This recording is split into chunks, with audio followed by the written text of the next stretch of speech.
시청자 여러분 안녕하십니까. 6월 11일 시사정담 시작하겠습니다.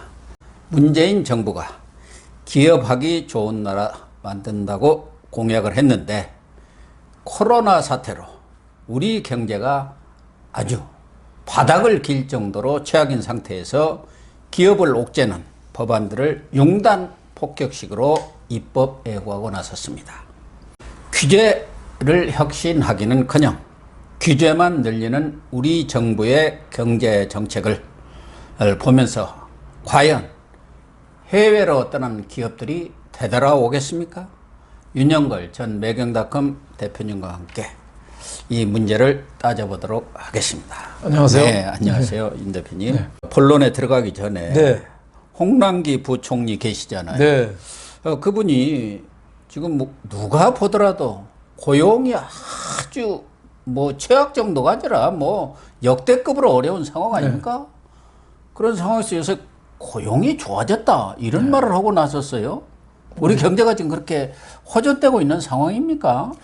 홍남기 부총리 보면 어디 달나라에서 사는 사람 같아요. 그러니까요. 달나라. 예. 문샤인이라고 있잖아요. 문샤인. 예. 달빛. 그게 어떻게 보면 사기치다, 거짓말하다 그런 뜻이거든요. 예. 달나라에서 거짓말치다 온 사람 같아요. 지금 코로나19 그리고 거듭된 경제 실정으로 경제가 가장 바닥이잖아요. 예? 바닥 정도가 예. 아니라 지금 지하로 들어가 버렸잖아요. 마이너스니까. 예. 실업자가 127만 명, 실업률이 4.5% 역대 최고. 예. 예? 5월 취업자 수가 39만 2천 명이 감소했어요. 예? 금융위기 이후에 이렇게 어려운 적이 없는데 그걸 좋아지고 있다고 그래요. 그리고 뭐 실업률이 높아진 거는 취업을 희망하는 사람이 많아서 취업 희망하는 사람 많으면 분모가 커지거든요. 예. 그래서 실업률이 올라간 거다. 이렇게 거짓말을 하고 있어요. 그나마 이렇게라도 나온 게 예. 재난지원금 효과도 있습니다. 그렇죠. 네, 재난지원금하고 사람들이 지금 호주머니에 돈이 생겨가지고 소고기값도 올랐다잖아요. 예. 그래서 경제에 우선 빚내가지고 준 거잖아요. 그건 경제에 길게 보면 국가부채 높이는 나쁜 거지만 일단은 경제에 약간 도움이 되는 건데 그렇게 돈을 뿌렸는데도 불구하고 이렇게 역대 실업자 최고 진짜 젊은이들이 진짜 길에서 쏟아져 나오는데도 불구하고 실업률이 좋아지고 있고 취업률이 높아지고 있다. 아주 말도 안 되는 얘기. 지금 유일하게 취업률이 조금 실업률이 좀 줄은 데가 60대입니다. 60대가 왜 그러냐면 고 박사님도 저도 그 60대지만 알바 뭐 그런 거 해갖고 2, 30만 원씩 주면서 퇴직은 했는데 돈이 없어요. 네. 아직 몸은 성해요. 마누라는 돈 벌어오라고 눈을 그렇죠. 쳤더 쌍심지로 떠요. 집에 못 있어요. 네. 그래서 어딘가로 나가야 해. 허드렛 일을 하는 거예요. 그래서 요새 책 교보문 거 잘 팔린 책이 임계장 이야기라고 있어요. 임계장. 그게 뭐냐면 임시, 계약직, 장, 노인장. 임계장 이야기. 공기업에서 정규직으로 퇴직한 사람이 퇴직을 잘하고 노후 대책 세웠는데 아들이 로스쿨 간다니까 예. 노후 자금 헐어가지고 애 학비 대주고 하다가 돈이 떨어진 거예요. 절대 그런 짓도 하지 말라고 충고들 하잖아요. 네. 그 다음부터 아파트 경비, 뭐 주차장, 주차 요원, 뭐 온갖 허드렛이라면서 당한 거. 그 서러움을 책으로 쓴 거예요. 임계장. 그러시군요. 예. 그래서 60대 취업률이 홍남기라는 사람이 높아졌다고 하는데 정말 그거는 어떻게 보면 피 맺힌 취업률이라고 볼 수 있겠죠. 그렇죠. 일찍 명예퇴직도 하고 뭐 그렇죠. 명예퇴직 안 하더라도 지금 뭐 청년 마치고 나오더라도 쌩쌩해요. 그렇죠. 그렇다고 집에서 놓을 수 없으니까 뭐 손쉽게 얻을 수 있는 일들이 그런 일 별로 아니겠습니까? 없는 거죠. 임시 계약직. 예. 어쨌든 지금 홍남기 부총리의 이러한 경제 인식 때문에서 그런지 아니면 문재인 대통령이 최근 코로나 사태 이후 불평등 해소, 뭐 평등 경제 이걸 지금 들고 나왔대요. 그 영향 때문인지 몰라도 어제 정부가 기업을 옥죄다 할까? 예. 뭐 기업의 경영을 예. 상당히 어렵게 하는 그거 많이 좀 그런 내놓고 법안들을 있죠. 쏟아내고 나왔어요. 예. 말씀하신 대로 그러나 그렇지 않아도 코로나 사태라든가 그동안에 또 경제가 지속적으로 위축돼 왔지 않습니까? 그렇죠. 미중 간의 뭐 무역 갈등이다, 뭐 한일 간의 무역 갈등 이런 게 갖고 기업들이 어려움을 겪고 있는 상황 속에서 이런 법안들이 나오면은 기업은 더 어려워지는 거 아니에요? 그렇죠. 기업 하라는 겁니까? 말라는 겁니까? 기업을 해외로 쫓아내는 거죠. 근데 뭐 요새 리쇼링이라고 리쇼링이라고 데려온다는 거예요. 해외로 데리고 오면은 세금 잠깐 감면해 주는 거 갖고 오겠습니까? 그러니까 그 몇 분이나 됩니까? 최저임금부터 최고 세계적으로 어떻게 보면 심한 노조 그 등살에 그 여러 가지 규제 강한 법에 기업들이 어떻게 버티겠어요? 그러니까요. 상속세, 증여세가 상속세가 삼성 이재용 그 재판받는 원인 중에 하나인데 잘 쓰라는 게 때 50% 플러스 15%입니다. 65%. 그렇게 높습니까? 그래. 우리는 상속할 게 없어서 좀 그러니까. 편하기는 하네요. 그러니까 자식한테 만약에 100억을 물려준다면은 65억을 세금 내야 돼요. 그러니까 세금 빼려고 임직원들이 연구하는 게 맨날 그거죠. 그 삼성도 사실 그겁니다. 예. 세금 내갖고는 자식한테 물려줄 수가 없으니까 온갖 변칙을 쓰는 거죠. 그래서 지금 문제는 리쇼링을 한다는데 이게 국내에 이렇게 규제 강화돼서 누가 오겠어요. 그리고 그러니까요. 저는 대통령의 생각이 전 잘못됐다고 봐요. 평등한 경제? 어떻게 그게 경제가 평등합니까? 사회주의로 가자는 건가? 사회주의 경제 결과론적으로 평등함, 기회는 평등해야죠. 그렇죠. 기회가 누구나 평등한데 경제라는 거는 선착순 내기 실력급, 능력급이 경제잖아요. 그걸 안 하면 자본주의도 아니고 그렇죠. 경제의 기본 원칙이 경제가 아닙니까? 그렇죠. 경쟁. 정치는 1인 1표 똑같지만은 치자, 피치자, 자동성의 원칙 다스리는 사람하고 다스림 받는 사람이 같은 사람이다. 이게 민주주의인데 경제는 그거 아니죠. 효율과 생산성을 중시해서 앞으로 나가야 되는데 평등한 경제 대통령이 이 얘기하니까 지금 온갖 규제법이 지금 다 나오고 있는데 문제는 지금 여당이 거의 200석 가까이 되잖아요. 예. 177석에다가 네, 뭐 그 플러스 알파 플러스 정의당이니 알파 뭐 하면 거의 뭐 108, 90석 되잖아요. 그렇게 되죠. 그러니까 이런 법이 다 통과된다는 게 문제가 있지 않느냐 이렇게 싶어요. 지금 뭐 그래서 상법, 공정거래법, 노동조합법 싸그리 바꾸겠다는 겁니다. 그래서 하나씩 따져보면은 네. 아까도 노조 등살에 기업 못 해먹겠다. 그래서 기업이 우리 임금도 높지만 고임금 네.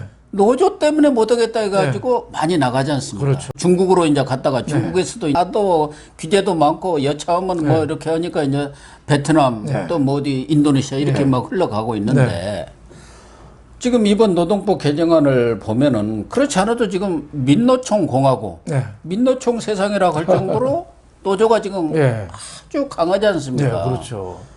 그런데 지금 해고자, 실업자 이런 사람들도 다 노조원이 되는 거예요. 예.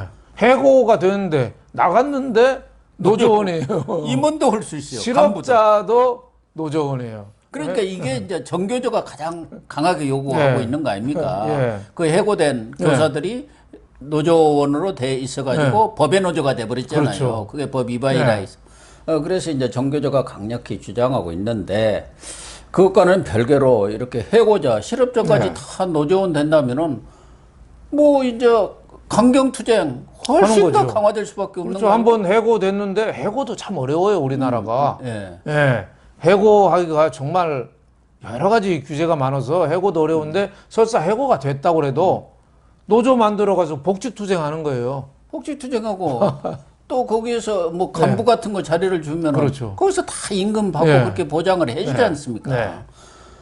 그런 상황이 이렇게 올 경우 과연 기업들로서는 지금의 상황을 견뎌낼 수 있는지 거기다가 노조 그런 간부들 그런 경우는 뭐 외국 어느 나라에도 임금을 주는 경우는 없다고 그래요. 그렇죠. 다 임금을 줄 수 있도록 만들고 그래서 그렇지 않아도 지금 노조 힘이 너무 강성한데 아예 뭐 노조 공화국을 진짜 만들 모양이에요.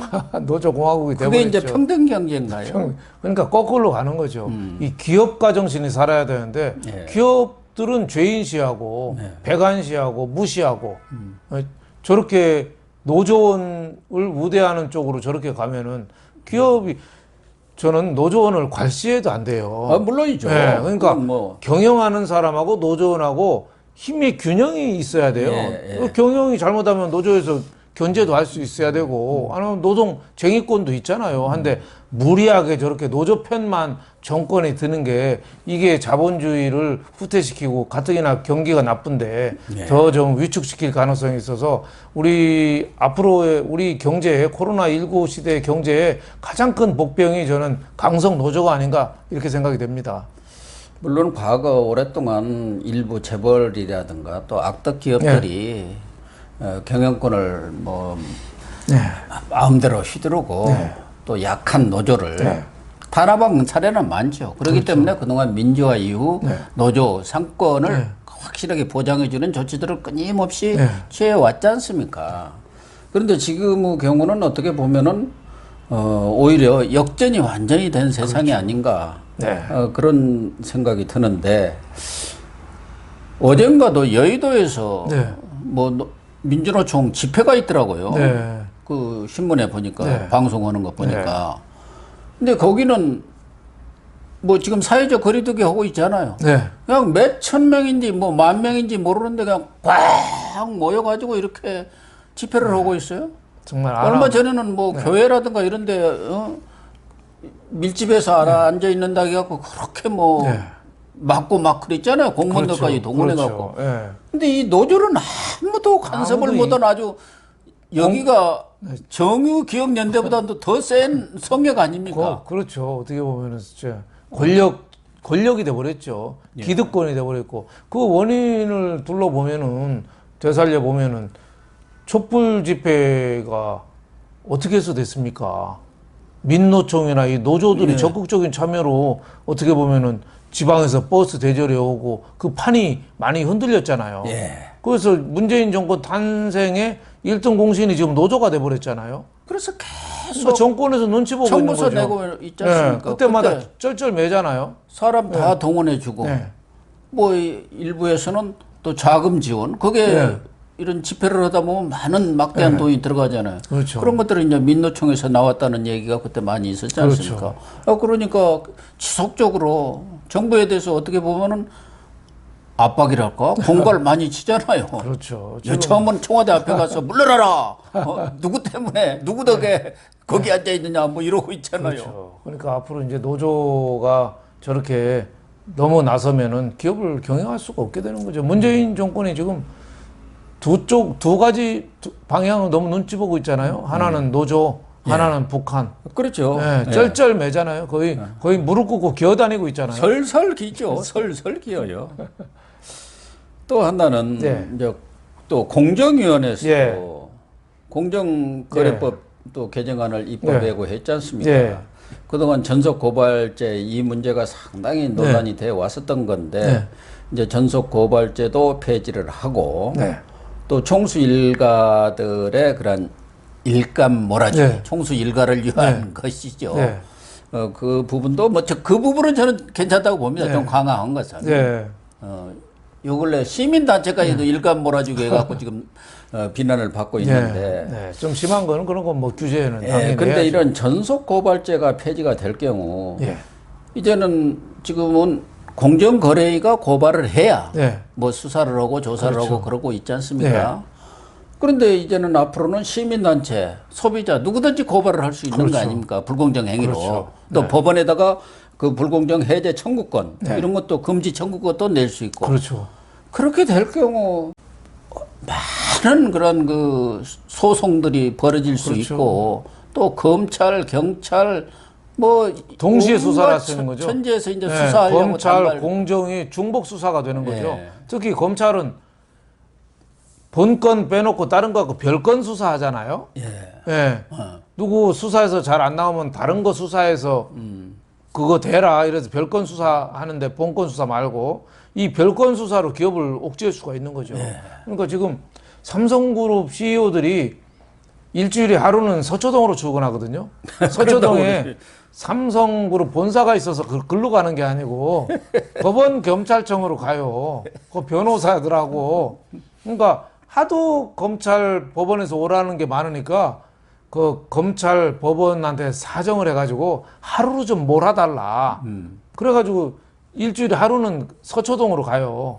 뭐 압수수색만도 이재용 사건을 해서 50번인가 뭐 이렇게 거의 받고 뭐 탈탈 털었죠. 300번인가 400번을 또 임원들이 예, 소환 조사를 소환하고 그리고 그러니 그 무슨 사업을 하겠습니까? 예, 정신이 거기가 발려 있지. 삼성 바이오로직스 관련해서도 임원들이 많이 구속이 됐는데 정작 분식회계건으로 구속된 게 아니라 예. 증거를 인멸하려고 그랬다. 그걸로 구속된 거예요. 예. 그러니까 어떻게 보면 본건하고도 조금 거리가 멀다고 볼 수 있는데 지금 문재인 정권 들어와서 이게 거대 여당이 이렇게 기업을 살려줘도 못할 텐데 자꾸 억누르는 그런 법을 한다는 게 문제가 있는 거죠. 그래서 앞으로는 뭐 투기 자본끼리 손잡으면은 삼성그룹 전자 그러니까. 경영권도 가져갈 수 있는 예, 거예요. 예. 삼성전자의 주요 그룹사들이 핵심 회사들이 지분이 외국인이 더 많아요.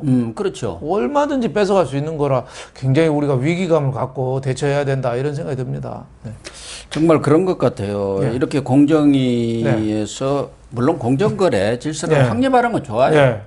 어떨 때 보면 이거 해도 너무하네 이런 생각들이 우리가 일상생활에서 뭐 물건을 산다든가 네, 이럴 때 느끼는 게 좀 많이 뭐 있거든요. 심한 거는 많이 있죠. 이건 네. 뭐 행포도 이런 행포가 있나 그렇죠. 그런 네. 생각을 가질 때가 많고 네. 어디 고발할 데 없나 네. 이런 생각을 그렇죠. 저도 뭐. 많이 가졌었는데 그러나 이런 기업하는 입장에서는 이런 소송이라든가 이런 게 하나 걸리면은 네. 깜짝을 못해요. 저도 뭐 같이 언론 생활을 네. 해봤지만 이 임원이라든가 간부할 때 보면은 언론 중재라든가 또 뭐 기사를 가지고 명예훼손 네. 소송이 걸리면은 그 오라고 하면은 그때부터 신경 쓰이고 아주 그냥 뭐, 스트레스가 예. 쌓이는 데다가 그냥 갑니까? 다 거기에 대한 소명 자료 준비하고 하느라고 다른 일을 할 수가 없어요. 그렇죠. 상대방을 말려 죽이는 게 소송이거든요. 예. 예. 한 10건씩 소송을 해버리는 그래서 거예요. 옛날부터 재판소는 절대 가지 말라고 어른들이 얘기했잖아요. 웬만하면 그렇죠. 말로 잘 해결하고 그렇죠. 예. 왔다 갔다 하다가 보면은 뭐 얻는 것도 없이 그때는 그러잖아요. 변호사 사람비로 다 들어가 본다고 그렇죠. 웬만한 이겨도 손해라고 그러잖아요. 옛날에도 보면은 집안이 망하는 게 뭐 예. 노름하다도 망하고 사업 부도나도 망했지만 재판하다가도 많이 망했어요. 그럼요. 예. 예. 공정거래법이 개정이 돼가지고 이렇게 아무나 네. 고발할 경우 특히 지금 시민단체라는 게 지금 우리나라에도 뭐 3만 7천 개인가 얼마가 있다는데 그래서 뭔 일만 있으면은 특히 이제 권력에 이렇게 뭐 빌붙었다 할까 네. 지금 관변 비슷한 시민단체들은 이름도 듣지도 못한 진짜 듣보자 시민단체들이 나타나갖고 막 걸핏하면 가서 고소하잖아요. 그러니까 참여연대 같이 유명한 시민단체 정권 눈치 보잖아요. 네. 예. 조국에 대해서 윤미향에 대해서 말 제대로 못하잖아요. 눈치만 보고. 예. 그래서 미국만 해도 시민단체를 감시하는 시민단체가 많다고 그래요.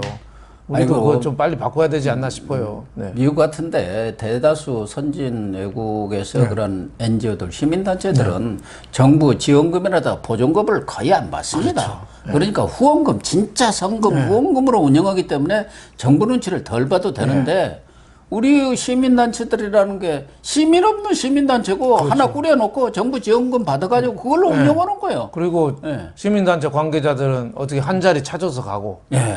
출세 어떤 디딤돌 그런 걸로 삼는 거예요. 국회의원이나 뭐 어디 단체 이사장이나 또 노리고 있는 거죠. 참 문제가 아닌가 싶어요. 아까 얘기가 좀 돌아갔습니다만은 그 공정거래법, 노동조합법 그 제일 더 중요한 게 상법이죠. 상법이지. 네, 저는 뭐 그 부분에 대해서는 자세히는 모르겠지만 네. 다중대표 소송제라든가 네. 감사위원 그런 분리선출 이런 것들은 기업 경영에 막대한 그렇죠. 예. 영향을 미치고 경영권 자체를 그렇죠. 흔드는 법안 네. 아닌가 그런 생각이 들더라고요. 그렇죠. 다중 그 대표 소송제는 예를 들면 LG 그룹, LG 지주회사의 지분을 갖고 있으면 LG 계열사가 수십 개, 수백 개 될 거 아니에요. 네. 그 기업의 계열사에 대해서 다 소송을 제기할 수 있는 거예요. 그러니까 변호사는 살판 났죠. 주식이라는 게 뭐 몇 주만 갖고 있어도 그렇죠. 주주 아닙니까? 네. 그러니까 뭐 우리 국내에 있는 일반인들도 소송을 다 갈 수 여기저기다 걸 수도 그렇죠. 있고 외국에 있는 기업들은 더 말할 것도 그렇죠. 없잖아요. 그 네. 뭐라고 합니까? 기업 사냥꾼이라든가 그렇죠. 그런 헤지펀드들 네네. 이런 사람들은 우리나라 기업을 마구잡이로 흔들 수가 있죠. 그렇죠. 자기가 갖고 지분을 갖고 있는 회사 말고 그 자회사까지 다 그렇죠. 그러니까 삼성전자에 뭐 지분을 갖고 있다고 하면 그 계열사 전부 다 그렇죠. 쥐고 흔들 수 있잖아요. 네, 그렇죠. 그게 무서운 법인 것 같아요. 그렇죠. 근데 왜 이걸 만듭니까? 이게 무슨 도움이 됩니까? 그러니까 노조 활동을 도와주기 위한 거고 또 소액주주 보호 뭐 이런 건데 이거 사실 소액주주 보호라고도 볼 수 없죠. 지주회사 지분 갖고 있다고 계열사까지 다 소송할 수 아니, 있고. 소액주주 우리 같은 사람이 몇 주 갖고 있다가 어디다 소송을 겁니까? 그러니까. 우리도 못 거는데 일반 시민들은 더 말할 것도 그러니까 없죠. 외국인 기업 사냥꾼들, 론스타 같은 사냥꾼들 어떻게 보면 도와주는 꼴이죠. 그 도와주는 법이 이번에도 그 입법 예고한 게 감사위원 분리선임. 네. 그러니까 대주주는 3%로 의결권이 제한되거든요. 지금 3%로. 근데 투기 자본은 지분 쪼개기로 의결권 다 행사할 수 있어요. 투기 자본 그러니까 자기 지분 쪼개가지고. 2%, 1% 이렇게 네. 쪼개갖고 몇 개 합쳐버리면 그렇죠. 대주주보다 많잖아요. 그러니까 저 아니, 삼성전자니 SK니 후루룩 말아들을 수 있는 거예요. 그러니까 외국 기업 사냥꾼을 대해서 우리 기업을 방어해야 되는데 오히려 저렇게 다 노출시키는 꼴이죠. 네. 그러면 홍남기는 어떻게 된 사람입니까? 이런 것에 대해서 전반적으로 총괄을 하는 경제부총리가 홍남기 아닙니까? 네. 그런데 지금 뭐 실업자가 실업률이 조금 좋아졌다 해가지고 고용 상태가 개선됐다고 하는 인식을 아까도 갖고 있으니까. 얘기했습니다. 그러니까 이런 법안들이 나온 거 아닌가? 달나라에 있는 거죠. 달나라에. 지금 정말 중요한 게 뭔지 모르는 거죠. 그러니까 행정부가 정치권 눈치를 보고 있고 정치권은 또 노조라든지 또 이런 쪽 또 눈치 보고 있는 거지. 이게 문재인 대통령이 얘기하는 그 평등한 경제인지 저는 평등한 경제가 아니라 망하는 길로 가는 길로 가고 있다 이렇게 봅니다. 그러니까 문재인 지금 정부에서 가장 국민들 대다수가 비판하고 있는 게 이제 소주성이라는 거 아니겠습니까? 소득주도 성장. 그 얘기는 요새 조금 들어갔대요. 네. 그거 이빨이 안 먹히니까 그런 것 같고. 저 탈원전 이것에 대해서도 대다수 국민들은 그건 말이 안 되는 소리 아니냐. 말이 안 되죠. 네. 그 비용 절감을 할 수 있고 경제성이 높은 그런 에너지원을 놔두고 뭐 석탄 떼고 뭐 화력 발전하고 가스 돌리고 뭐 태양광 한다는 게 말이 되냐는 게 뭐 우리 국내뿐만 아니라 미국, 일본 뭐 서구에서까지도 지금 원전 폐쇄한다고 했다가 다 살리고 있잖아요. 거꾸로 가는 독일이나 거죠. 일본까지도 거꾸로 가는 아니, 거죠. 원전 살리자고 해가지고 다들 지금 증강 정책을 펴고 있는데 철저히 우리가 가야 될 길에 반대로 가는 거죠. 지금 이번에 나온 이런 법안들도 보면은 제가 뭐 경제 전문가가 아니기 예. 때문에 뭐 정부로서도 또 그만한 플러스 요인이 있기 때문에 이것도 의원 입법도 아니고 정부 입법으로 이렇게 발의를 한 것을 보면은 이런 개정, 법 제정의 어떤 의지가 확고하다고 봐야 하는데 과연 그게 우리 경제를 살릴 수 있는 것인지 우리 경제에 완전히 더 구렁텅이로 빠뜨리는 것인지 지금 뭐 구렁텅이로 빠뜨릴 가능성이 있는 거죠. 코로나19는 어떻게 보면은 기원전 기원 후랑 비슷하거든요. BC, AC, 그렇죠. 비포 코로나, 애프터 코로나로 모든 패러다임이 바뀌어야 되는데 우리는 전 근대적인 옛날 사고방식에 해서 저렇게까지 하는 거죠. 그래서 전 우리가 K-방역이라고 해서 코로나19에 대해서는 그 빠르게 우리가 조치를 내놔서 잘했지만 더 하려면은 정말 이 기업애한테 자유를 주고 영역을 확대할 수 있는 이런 쪽으로 가야 되는데 그만큼 사고는 안 됐다고 이렇게 보여집니다. 네. 시청자 여러분, 경제 민주화, 경제 평등 다 좋습니다. 또 그렇게 그런 방향으로 나가는 것이 옳은 방향일 수도 있습니다. 그러나 지금 우리 경제의 상황이 이렇게 경제 민주화, 경제 평등, 원칙적이고 아주 이상향적인 방향으로 나아갈 수 없는 것이 현실이 아닌가 이런 생각이 듭니다. 그럼에도 불구하고 정부에서 이런 기업을 옥죄는 입법들을 융단 폭격식으로 쏟아내고 있는 거 정말 걱정이 아닐 수 없습니다. 시청해 주셔서 감사합니다.